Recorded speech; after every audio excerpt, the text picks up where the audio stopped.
Hey YouTube, Jim Miller here again, helping you find and keep the love of your life.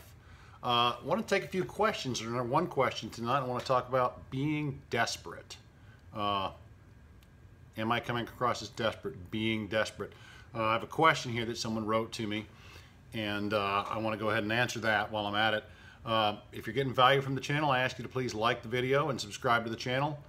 Click the bell notification, that way you'll get notified when I upload new videos, which this month is going to be every day during the month of July.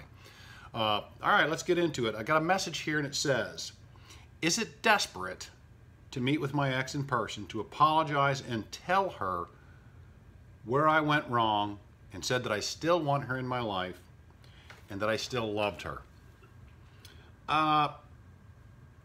Maybe. It's hard to say. I don't know where she is. I don't know where you are in all this. I don't know the history behind what has happened, what has taken place. You know, did she send you a message not long ago and say, hey, leave me the hell alone? Because if she did, then yes, it does look desperate.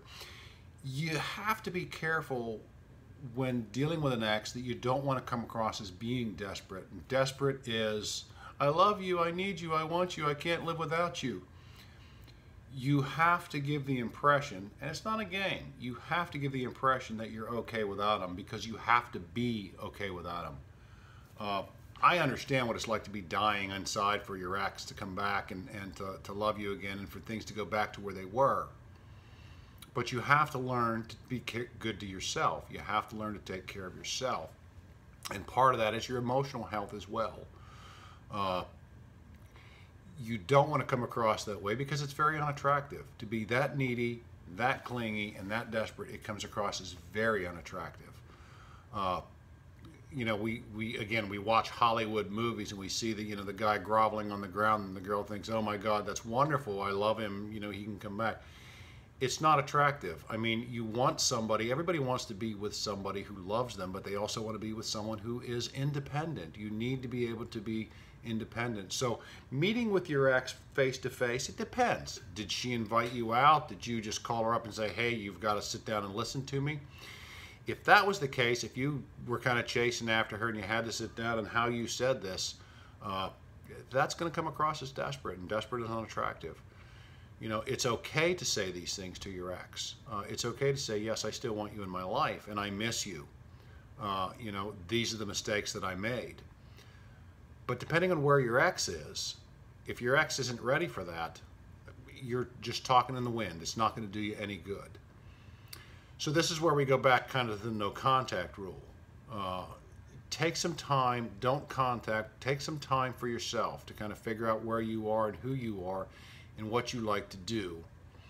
And then if they contact you, or maybe down the road a little ways, you can contact them and just have a conversation, strike up a conversation. I don't think that it's good to lead, depending on where you are in the breakup, but just lead right in there. I miss you terribly and I want you in my life, and I know I made all these mistakes and I promise you that I'll do better.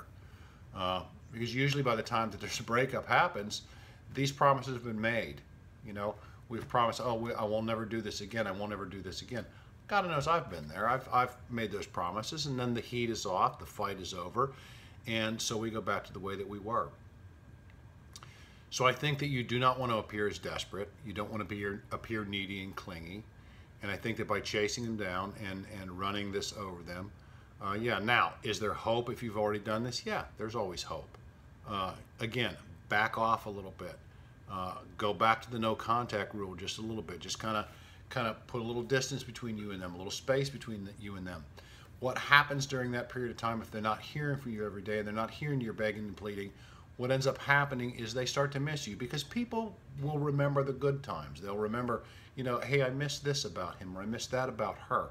They will start to remember those things, and they'll start to think back on them, and they will look for a reason to contact you. If they don't contact you, well, then you have your answer. But at some point, you have to back away. You cannot keep in contact with your ex on a daily basis and expect things to get better. It's just, quite often, the person that breaks up will do that. They will try and maintain a friendship. They'll try and keep that relationship going via friendship or by text, just as a way of letting themselves down easy, and so they don't feel guilty about breaking the relationship. So this is why you need to cut off contact. You know, there's no magic period of time. There's no magic bullet that, you know, there's a lot of that. I've talked about that in another video about the no contact rule. But back away. Don't come across as desperate. Be good to yourself. Talk good about yourself. You know what your strengths are. Know what your weaknesses are. Don't expose those weaknesses. But in the meantime, take care of yourself. Make some changes in your life. You know, evaluate that relationship during this no contact period. If you made mistakes, realize that. Figure out what you can do to make them better. You know, I've talked about that before. But yes, that comes across to me as just a little desperate, depending on where you are in a relationship and depending on what your relationship is like with your ex. That may be perfectly normal depending on where you are, but for the most part, you know, throwing all that together, I made all these mistakes, I still want you in my life, I miss you, I love you, it just kind of sounds a little needy, a little desperate. So anyway, that's it for tonight. Again, if you like this video, I ask you to like the video, subscribe to the channel. Click the link down below in the description. I have a free ebook, 7 Simple Ways to Get Your Ex Back. It won't answer all your questions, but it'll get you started. It kind of answers some of the questions. There's a chapter on you know, improving yourself, chapter 1. So download that. It's free, and take a look at it. And until next time, I will talk to you later. Again, Jim Miller, helping you find and keep the love of your life. Thank you very much.